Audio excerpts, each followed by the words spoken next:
Hey BookTube. So back in October, a lot of booktubers made a video showing off their top 10 favorite book covers.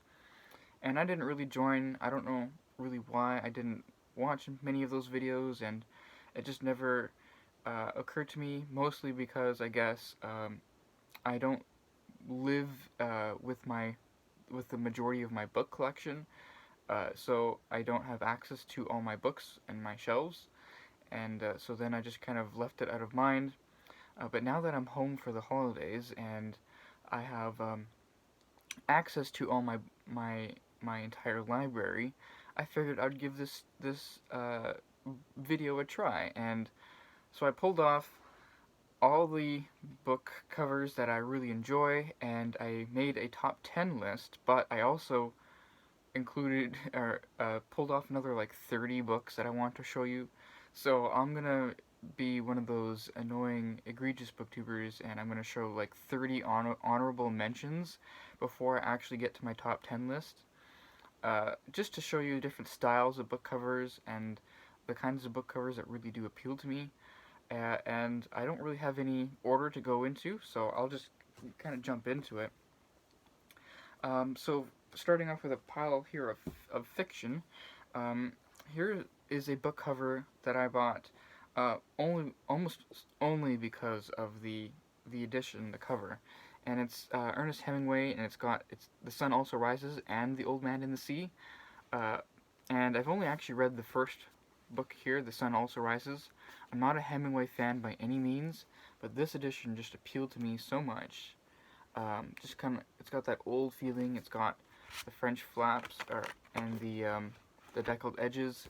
It's just a really nice edition of the book, and I especially like the cover with the different symbols representing the different books.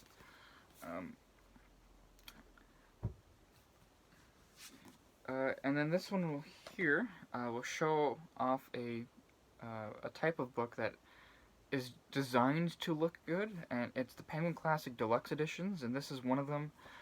It's their collected short novels of John Steinbeck, and the clever thing that they did here is that they took the artwork from a selection, a sliver of the artwork from the original uh, hardcover when it was first published, and then they included it here. So then you got Tortilla Flat. This is that selection from its original hardcover release, and same thing for The Moon is Down and The Red Pony, Of Mice and Men, Cannery Row, and The Pearl. And it continues on to the cover and onto the back. And I think that's a really clever design. It's a great anthology. Um, though I've only ever actually read the Of Mice and Men from this edition, I just haven't had the yearning to go back to John Steinbeck, even though I once considered him one of my favorite authors. But that has changed. Maybe I'll talk about that in a different video some other time. And moving into more other similar type of design, this is not a Penguin book at all. This is a Harper Perennial Legacy edition, and it's of Ben-Hur by Lew Wallace, a novel that I have not actually read, but when I was much younger and much more prone to impulsive book purchases, I bought this edition, beautiful edition of Ben-Hur online. And you can see with the giant shield and the spear there, it's got a great blue. It's probably my favorite shade of blue, right here. Uh, and I just love the shininess of the skin and of the outline of the shield there, and then the spear. It's a really well designed book. Maybe I should say who designed this book. Um, Cover design by Greg Kulik. Greg Kulik designed that book. Continuing with fiction. So this is actually a book I have read, and this is going to be the best cover I've seen of it. Though I think this book has actually had a few pretty good cover designs. It's the Canticle of Leibowitz, or Canticle for Leibowitz, and it's a science fiction novel. And I just think like the bright yellow. I'm not usually a fan of yellow. Yellow's one of my least favorite colors. But this, it just really works with the black lettering and kind of like the very weird, jumbled style of writing in the bold font. I just think that really works, and they got the candle there and kind of like the blueprint type design. I just think this really works, especially the back cover where it's all black except for the little bubbles of text. I really, really like this design. Who it says cover design is by Nico Taylor. Nico Taylor does this cover design. So I think that's just another example of a really clever cover design. And then another a book that I have not, or a novel that I have not actually read, The Once and Future King by T.H. White. This is my favorite edition that I've seen, and I just like the old timey feel of the cover. We got the sword and the stone, which is the symbol of from T.H. White that from this novel that most people know. It's from the King Arthur myth, but I think the very first volume of this book was, which is called The Sword and the Stone, was made into a Disney adaptation, and so it's appropriate to use it here on the cover. But I just love it, and you got the ribbon that goes around and that includes the title, and the very blue on gray contrast. I really like this edition. And then on the back there you got a bit of a crown. And then a book that is very relevant to BookTube because it's a HorrorTube anthology. They've done a number of these already. This is the only one that I own, and I think it's got by far the best cover that I've seen. It's called Served Cold. It's called a HorrorTube anthology. So it's an anthology of short stories done by HorrorTube and HorrorTube video creators, or I want to say booktubers, but they're called horror tubers, I guess. And then you can see the colors wrap onto the back here, but it's the front cover here. The cover art is done by Cameron Rubik, and it's just, look at that. You got a skeleton that's trapped in the ice with the forest, snowy forest in the background, and then you got the northern lights all over in the back. It's just an incredible cover design. I wonder if I should move on to some nonfiction now. I do have more fiction, but they're of a theme, so I want to change it up a little bit, and we'll go to some nonfiction covers that I really, really like. And the first one is Zero at the Bone, 50 Entries Against Despair by Christian Wyman. And I just love that the background color. It's like a beigeish or peachish, brownish color, a very light brownish color. But then you got this big zero that's kind of roughly drawn, but yet it's still very symmetrical. And then you got the sketched cover of the font. So you got the title, the subtitle, and then the author's name all included in the middle there. I do wish they took away the blurb. Not every book needs a blurb to, ruin that cover. I don't think it ruins this cover, but it's still annoying because it's not in the same font and it's just there. But I love this cover. It's very nice. And you get the back there. Who's the cover? It says cover art and design by Na Kim. N-A, and then the last name is Kim. So Na Kim. Very good cover. And I have read this book. It was actually my favorite book from 2024. Because it's like a nonfiction type memoir slash study of poetry, reflection on many different issues, and it's just a very personal book, and it's a very well written book. Like, this author can write, and that's what made it such a great book to read. I actually initially read it as an ebook, and then after I liked it so much, I bought the physical book. More nonfiction. So now we actually get a work of history, but not your conventional work of history. It's Frank Trentman's Empire of Things, and it's one of these orange-spined penguin books, which I love this design. They have it on so many different books, but it's the cover here that I think really makes this one stand out, where you have these dishes stacked up, and then you got all these teacups, all the different kinds stacked up, and then this book is called, or subtitle is How We Became a World of Consumers from the 15th Century to the 21st. And it's just a very appropriate cover, very clever cover with that blank back, and then you got the different kinds of teacups, colors and designs all lined up there. Does it tell me who did the cover? The cover image is by Barbara Benazzoli. Barbara Benazzoli. So just a great cover that just reflects what the book is trying to convey, or like the contents of the book, so well.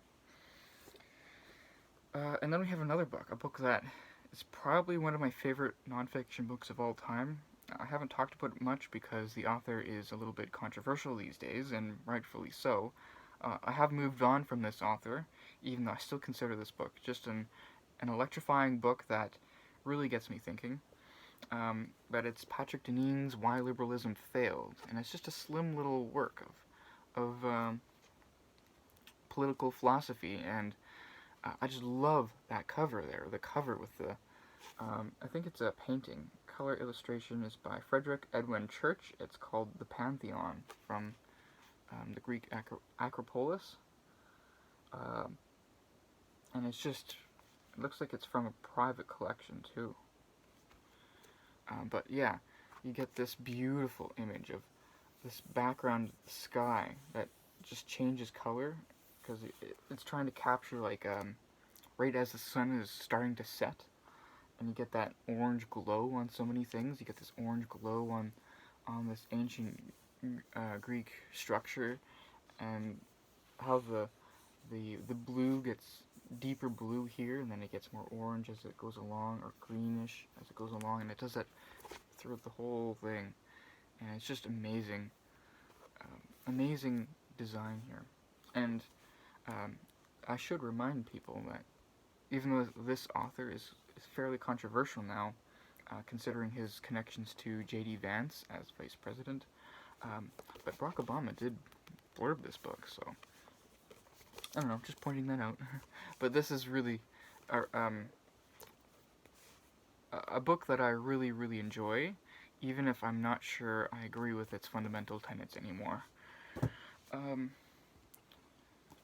Then we move on to another nonfiction book, and a lot of nonfiction, or a lot of just books in general, like to use the artwork of William Blake, and I'm usually not a fan of that, because I don't really like his art style very much. But this particular image of William Blake that is used on the cover of this nonfiction book, I think it really, really works. It's really good. It's Flesh and the Art of Reason by Ray Porter. And just look at that design. We have all these kind of like angels. Looks like this is God with a halo here, or maybe with the finger pointing down. And then you got the angels. You got more people here. You got the stars, and then you got this kind of like bowl thing with this serpent creature there, just looking up. And I think that's just so clever. And it just works so well for this book.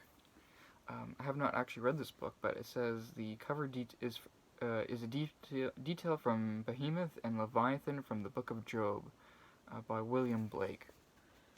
So, just amazing book cover there. I think I'm going to continue, or should I continue with nonfiction? You know what? I'm going to show some paperbacks here.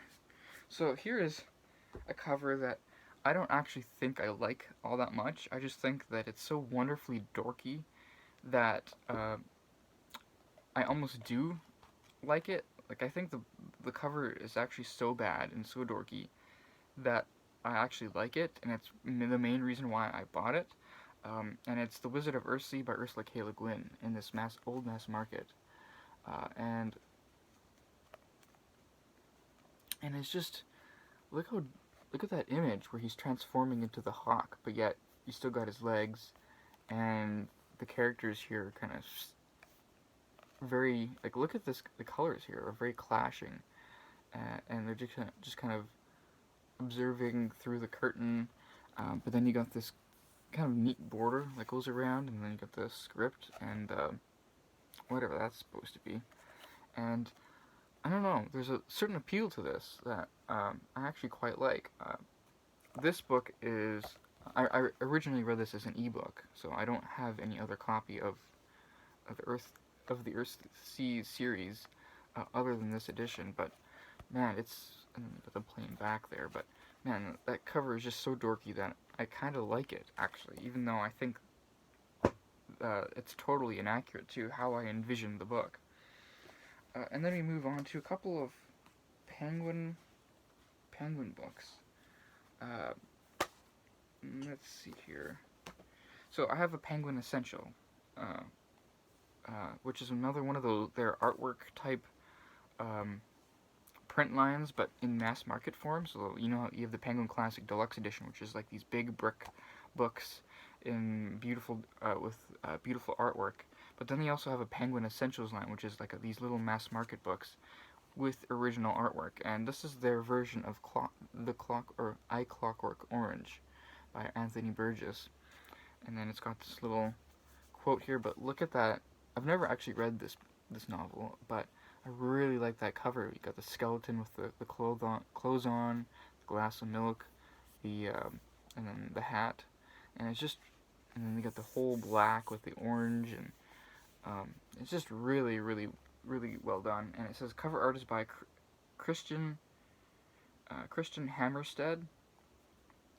And what I'm talking about here, you see here, these are some covers of other editions that they have. So you got Kurt Vonnegut's A Cat's Cradle. You got Confederacy of Dunces there, and then Cold Comfort Farm. Oh, it's kind of hard to see, but it's very small. But it's a cool series, and we're actually going to be seeing a Penguin Essential mass market volume in my top 10 later on. And then we have another, looks like a discontinued Penguin line of original artwork on books. It's called Penguin Ink. I've actually tried looking this series up, and I've never found another book in this series, so I imagine it's like a precursor to the Penguin Classic Deluxe editions. But this is Angela Carter's A Bloody Chamber. It's her short story collection, her most famous work, and it's a Penguin Ink. And just look at that cover with the teardrop of blood there, and you turn it over, and then you get the skull with the lines there, and then the crown of roses and the bride's veil. And I really, really like this edition.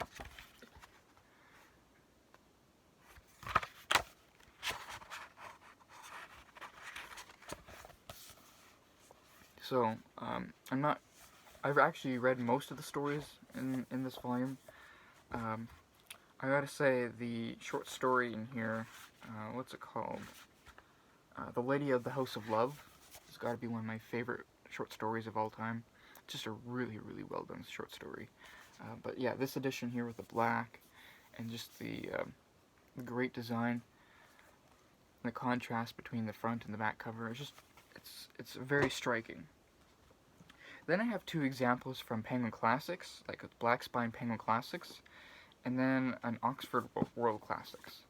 And usually for Penguin Classics, they just reprint like an actual piece of artwork, like a painting or something, or a fresco or whatever, on the cover of their Black Spine, and then call it a day. So they're not really known for designing spectacular covers unless you're a big fan of the painting that they choose or whatever. But this edition, actually, of Mary Shelley's Frankenstein, the 1818 text, they did an original cover illustration, which is the first time I've ever actually seen that on a Penguin Black Spine paperback. But it's Mary Shelley's Frankenstein, the 1818 text, And look at that illustration there. That's completely original to this edition. It says color illustrations done by Marcy Washington. Marcy Washington. And it's the Frankenstein monster looking at his reflection in the water there. I just love this original illustration because it doesn't look all that abnormal here. He looks like a fairly normal person looking at his reflection. But when you turn it over and you get a look at his face is grossly distorted. And it's just a wonderful moment that it doesn't actually explicitly happen in the novel, but it conveys so much of the conflict in the novel that I think it's just perfect. Perfect cover illustration. And I'm a big fan of it. I have, in fact, read that Frankenstein volume. And then Oxford is the same as Penguin usually, is that they just take a piece of artwork and then they slap it onto their cover and call it a day. And this Oxford edition is no different, other than that the piece of artwork that they chose is directly relevant to the novel, and or was inspired by the novel, and I think it just works so well as a great cover. And it's Victor Hugo's Notre Dame de Paris, and it's the painting by Charles Auguste Steuben, and it's his painting called Esmeralda from 1839. And of course, Esmeralda is the most spectacular figure in this novel, which I just recently read this year. And I think this was a wonderful novel, and I find that painting just so mesmerizing. Like, she's got the goat there, and it's just wonderfully evocative of the novel, and I think it's just terribly, just like the black all around and whatever, and it just conveys so much of her as a character in this novel that I just think it's an amazingly well-chosen cover. So I'm going to do some more nonfiction here. Here's a work of history, I guess. It's Ronald Number's book called The Creationists, and it's From Scientific Creationism to Intelligent Design, and it's basically a history of young Earth creationism, and then all the way up to the intelligent design movement of the late 20th century and then the early 2000s. And it's just a study of that religious movement and how it came to be. And they chose a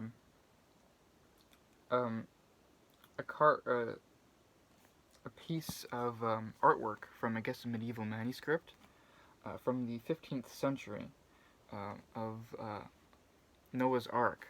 And you can see that it wraps around a bit. But I just love that cover of Noah's Ark there with the dove bringing the branch from the tree. I think it's an olive tree from the story there. And you just got the ark, and you got all these different pairs of birds all around, and then you got like a mermaid that's just coming out of nowhere. And it's just, I just love this kind of artwork in, I don't know, just medieval artwork in general just really scratches an itch for me, and I really don't know why, because it's not particularly well done, as you can see. Like, the proportions of the boat, of the characters here, they're not particularly skillful, but I just find it mesmerizing, especially with the added color. I love it. And it's the same thing for most medieval artwork. I just love, even though the characters are fairly terribly drawn, I love medieval artwork. And I could have shown you many different covers with medieval artwork on there, but I chose not to because, except for that one example, which is the most striking example I have in my collection.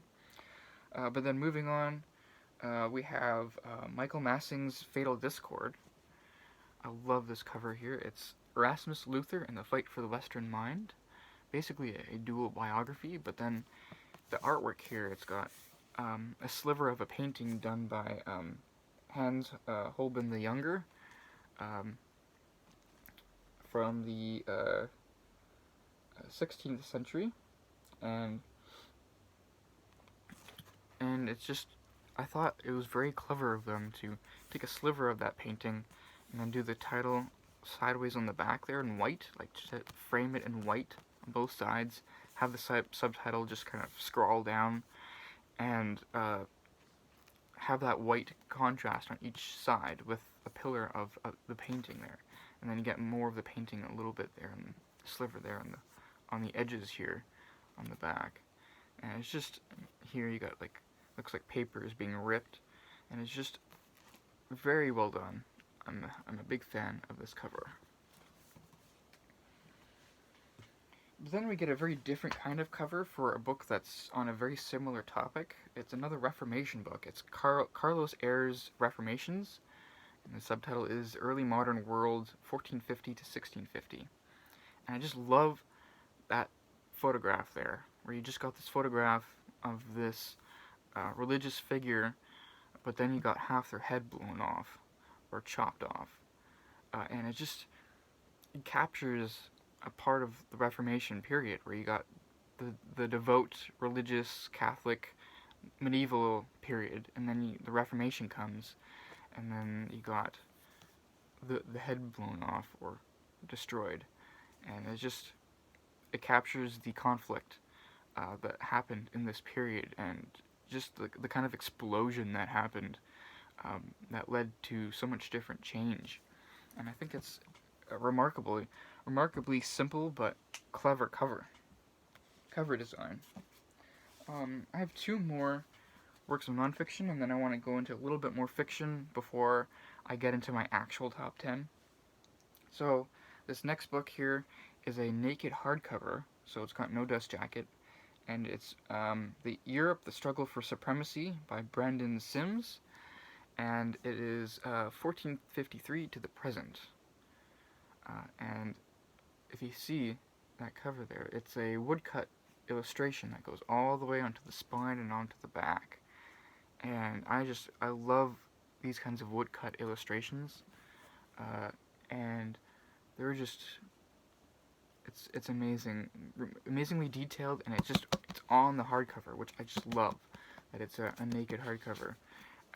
Another thing that I love too is that the description for the book is right there on the front page, on the end papers here, and right there, and the description. So the woodcut here is from the triumphal return of the Holy Roman Emperor Maximilian from 1518, or no, not a woodcut illustration, it's an engraving. But anyways, I just love the detail there, and I love how they chose to have it wrap all the way around. So, and then the last non-fiction book, it's another hardcover. It's John Gardner's biography of Chaucer, called The Life of Times of Chaucer, by John Gardner. And this is the dust jacket, which looks very much like a medieval manuscript. I couldn't get the sticker off. If I did, I would completely tear the dust jacket. But all the way around, from the script to the actual drawing of the characters, this was actually all original artwork done specifically for this volume, which I just think is amazing.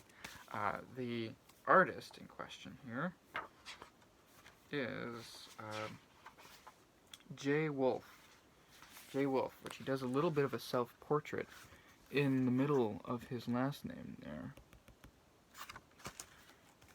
But all of this is original, and then this here, and that continues all the way on the back, is actually a quote from the book. Let's see if I can read it here. No poet in the whole English literary tradition, not even Shakespeare, is more appealing, either as a man or as an artist, than Geoffrey Chaucer, or more worthy of biography, and no biography, it seems, at first glance should be easier to write, despite the complexity of the philosophical systems and social mores that shaped his thought. Chaucer's general way of looking at things seems as clear as an English April day, and since he worked for the government, which kept elaborate records, we have numerous facts to put to his life to. Yet telling his story proves more difficult than one might think. In his poetry, Chaucer does not talk about himself except jokingly and trivially. He nowhere tells us in explicit fashion what he thought and about particular acquaintances, or even how he felt when his wife died. And the official facts of Chaucer's life, numerous as they are frequently lures toward befuddlement, not so much because the poet and his times are mysterious, though they are, and especially so for Americans, to whom the English gentry's titles are as confusing as the names in War and Peace, as because, like the missing parts of old frescoes, the vital connections, that is, Chaucer's private feelings and emotional pressures that gave shape to his age, are for the most part lost. So that's the whole writing there, all done in this kind of throwback to the medieval manuscript tradition of Chaucer's age. So that's it for for nonfiction. I want to show um, six more honorable mentions before I get into my top 10, reaching the 30-minute mark here. Which I knew this was going to happen, but you knew that when you married me.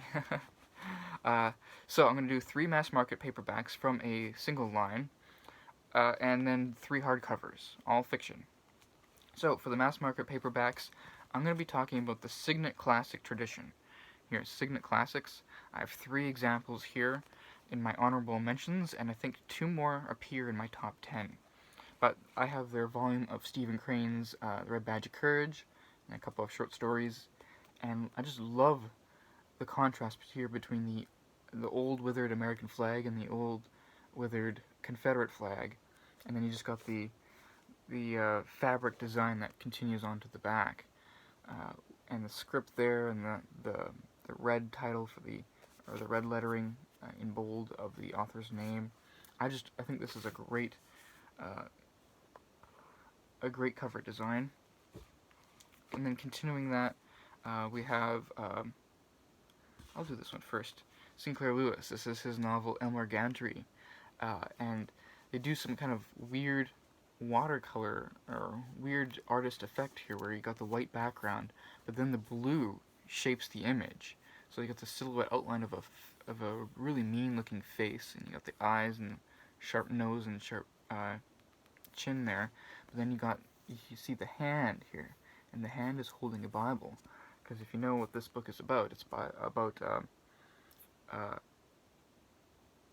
a corrupt preacher, and so this captures that so well, and just a very simple art design. And I couldn't find who did the art here. See if I can see it. Who does the art for this? I don't think I could. It doesn't say who does the art. Who designs that? So they don't give a credit to an artist there, which is too bad, because it's very simple design, but also very effective, I think. And then this is the Signet Classic for the Iliad, the W.H.D. Rouse translation. And this cover actually goes with their Odyssey. If you have the Odyssey here, the face will connect to create the whole face of the warrior, but then they have but the background for the Odyssey is very appropriate for the Odyssey, while the background here for the Iliad is very appropriate for the Iliad. So you got the orange and the red, and you got the walls, and you got the spears, and the very kind of like a Hellfire type look to it, which I think is really, really cool. And I've read this translation. This is actually the translation of Homer that really made me like this book a lot more. I read the Fagles translation originally, and I think I was kind of lost in the translated poetry section of it, because I'm not that adept at poetry, and I think the story was a bit lost on me. But here, reading it in prose, I got more of the story, and I got to just focus on the story. So now I'm ready to go back at this book in another verse translation, potentially. But that's it for mass markets. Now we go into my final 3 hardcovers. So the first one is a contemporary novel by Jonathan Safran Foer.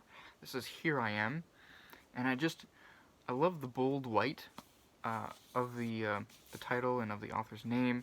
But then you got the all this script all along and all this different coloring with the orange background, and it moves all along the back. And then on the back here, I guess you just got a single literary quote from like a book reviewer of some kind, though it's not attributed. But it just, I really like that contrast, and I'm not entirely sure what the script here is saying, and maybe it's quotations from the book. I'm not actually sure, but I just know that the book design works really well, and it's very striking. Does it tell me who does the book design? Jacket art and design. Doesn't even give me a name. It just says it's Gray318. So I guess someone online with the name Gray318 as an artist. And then the author photograph is attributed to someone else. Oh, here. The quote here is attributed to Benjamin Austin from the Philadelphia Inquirer. But so the art design here is not attributed to a specific name. It's attributed to someone's online persona, I guess. And then we get to another hardcover. This is Nick Harkaway's Tigerman novel, and this is like a sort of like a comic type design. It continues on the spine there, but this is actually an original illustration designed specifically for this novel, where you got Tigerman. You got the shadow of the kid is outlined actually as a tiger, I guess. And this one, the artist here is attributed to, so jacket design and illustration is done by Ryan Heshka. So you got the Nick Harkaway and kind of like that 3D type, and same thing with the title here, 3D type font, but then you got the shadow of this man here with the young boy, and it's just a really cool design. I think it's quite clever. And then lastly, for the hardcovers, we have Thomas Berger, his novel called Arthur Rex, which is basically like a retelling of Malory, Thomas Malory. And this is his novel, Arthur Rex. And my hardcover dust jacket is worse for wear, as you can see up top there. But I just love that illustration. Like, look at that illustration. You got a King Arthur covered in armor on his horse right at the front of the battle lines there. And I love that. I love how that conveys the battle there and the majesty of King Arthur. I think that's amazing. Does it tell me who did the artwork? Jacket painting by Jean-Leon Huens. Jean-Louis Huens, some kind of French name. So excuse me if I butchered that, but look at that. Just amazing illustration. There. So those are my honorable mentions now that I'm 38 minutes in. I'm going to get into my top 10 favorite book covers, and I'm going to go through them fairly quickly. But number 10, this might be a surprise because it's not nearly as elaborate, but it's very minimalist, and I like it for that. And it's The Catcher in the Rye by J.D. Salinger. And this is the Centennial Edition. And I love the minimalism of the cover here, where you got The Catcher in the Rye in red, and then you got the rest of the title in black. So you got The Catcher in the Rye, Catcher in the, and it just goes on like that for each of them, and it does it on the back too. And I love the minimalism and also the feeling of it all, but it's got the French flaps. And a funny story with this edition actually is that I was holding this, not sure if I was going to buy it at the bookstore, mostly because the original illustration that always comes with this novel, I'm probably one of the few people in the world who actually hates that illustration. I think it looks very ugly. So I didn't want that edition. I wanted this edition. This one looks so different, and it's just, I love how clean and minimalist it is. But I was holding it at the new bookstore, and then I dropped it and it fell on the floor, and it tore all along here. And so I realized I'd have to buy it now because I destroyed part of the book. It's not in the way or anything, but it's noticeable there, and if it hooks onto anything, it will tear more. I should probably tape it up, but I just haven't done that. And I have read this book, and it's fantastic. It's probably one of my favorite novels of all time, even though I've only read it once. But I read it like 2 years ago, and it left quite the impact on me. But yeah, that's Catcher in the Rye. Next is a vintage paperback of Nathaniel Hawthorne's A Scarlet Letter. And another minimalist design. You got Nathaniel Hawthorne, The Scarlet Letter, but then you got that magisterial A on the front there, where it's just so unnecessarily complicated, and just all these different flows and different pieces to it that I think it really works as a cover for The Scarlet Letter. I've seen in a lot of like Penguin Black Spine paperbacks and all these different kinds of designs that try to do something with this A, and how they put it on, and they show Hester and her wearing the A and her baby and whatnot. But I think this, just show the A on a white blank space, and if you look closely, you can tell that it looks like that it's like actually sewn on here. I really do love this design, and I think it works so well. Unfortunately, the edition itself is not the best, because this page is incredibly faded. It was just printed like that, where this one is printed normally, but then this page, the font is much lighter. And then we get, for number 8, a book that I have not read, but it's a contemporary novel, but this cover captivated me, and it wasn't just a cover by, the book was recommended by Steve Donahue I think on one of his year-end lists. I forget for when. Let's see if I can find 2009. So in his 2009 list, Steve Donahue recommended Lowboy by John Ray, W-R-A-Y.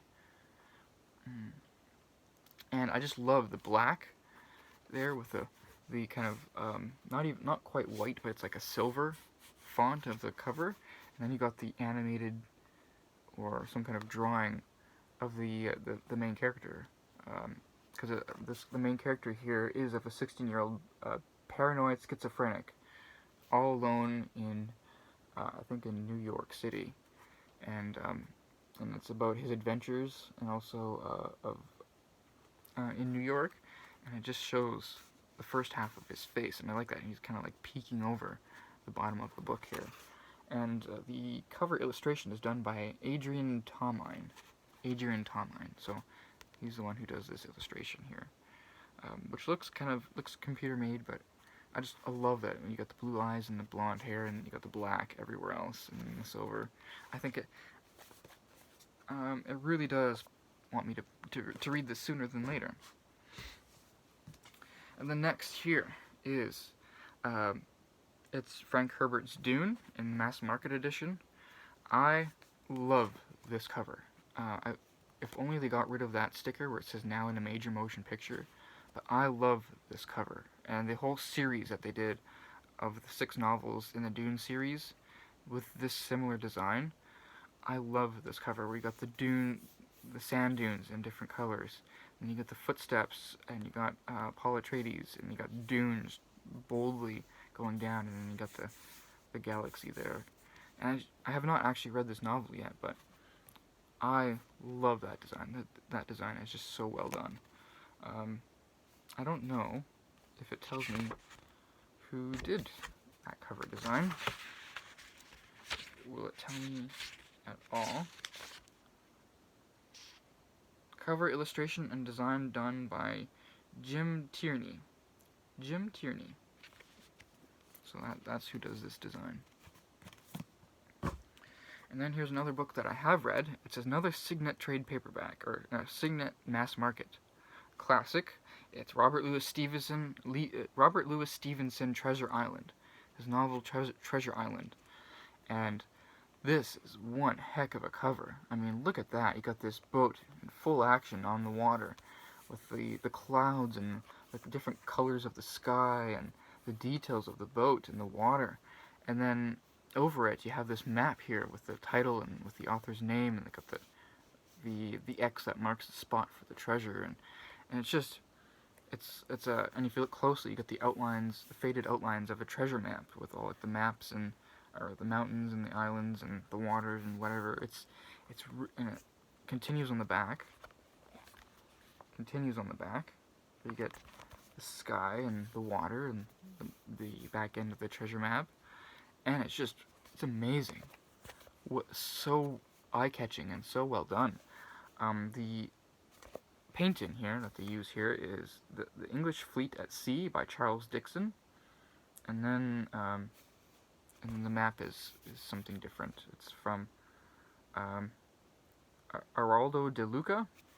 I don't know, did they create the map or if they took a picture of it or however that works, but it doesn't say. But yeah, just amazing cover here. And I have read this book.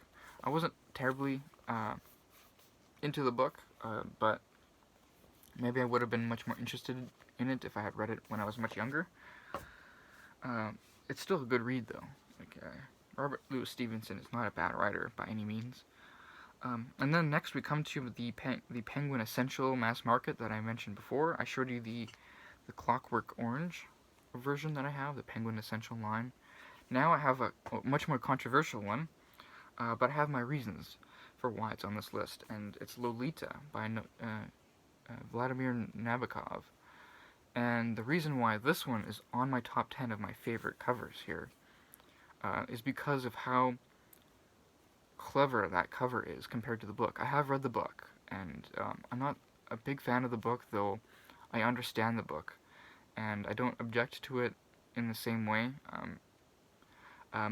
for reasons that we could get into a different novel. But I gotta say, when I was looking for an edition of this book to buy, this edition seemed to me like the most appropriate one. Mostly because there's a Penguin Classic, a modern classic version where there's like a picture of a girl, like an actual photograph of a young girl on the cover, which I thought was just ludicrous. Why would you put a picture of someone's actual face on there? But then there's also an edition where there's just like the lips of a girl on the cover, and I thought that was really nasty. So the covers of editions of this book have not been ones that I would want to own. Let's just put it that way. But this edition I think is so subtly clever, where you got a young girl eating an apple, and there's all kinds of implications there, like the symbolism of eating an apple, but yet it's a young girl eating an apple, and and then you got the kind of sketched, roughly put together title with the O in crayon and like different little fabric fonts for each of the letters. I think it's a really well done cover, and a very innocent cover too, which is part of the contrast with what the actual novel is about. So I really think this cover is very well done, especially compared to the ugliness of the other editions. So I'm glad to have this one. But then again, you can see there's more in the Penguin Essentials line. So got Wide Sargasso Sea, and a couple of other novels that I don't recognize. But yeah, it's very cool. This one I think is number 4. So number 4 on my list is a work of nonfiction, actually, which is surprising, but it's got an original illustration on it. Well, actually, speaking of original illustrations, who does the illustration for this one? It says, cover art is by Catherine McNaughton. Catherine McNaughton does the illustration for this. But nonfiction, it's called Delivered from Evil, the Saga of World War II by Robert Leckie, and it's it's smaller, squat paperback that makes it enormous. enormously thick and actually very small print. But I love that original illustration there of World War II. You got all these famous faces sketched and combined in like this mural type piece of art. All these different symbols of the war, and I think it works so well. Color illustration is by Hodges Soilou,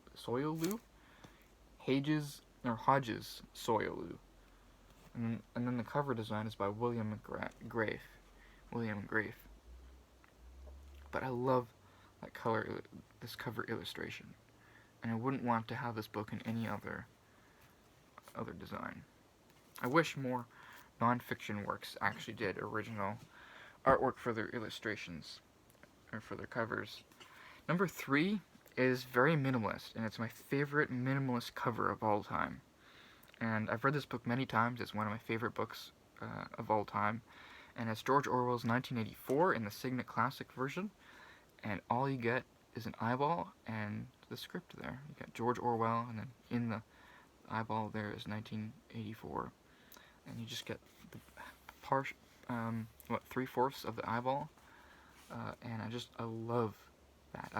When I was reading this book, there's many times where I would just gaze deep into the blue, into the black abyss there, and then you get the full eyeball reprinted on the spine there, and I think this cover works so well. Mine is very battered. It's graying already because I've read this so many times.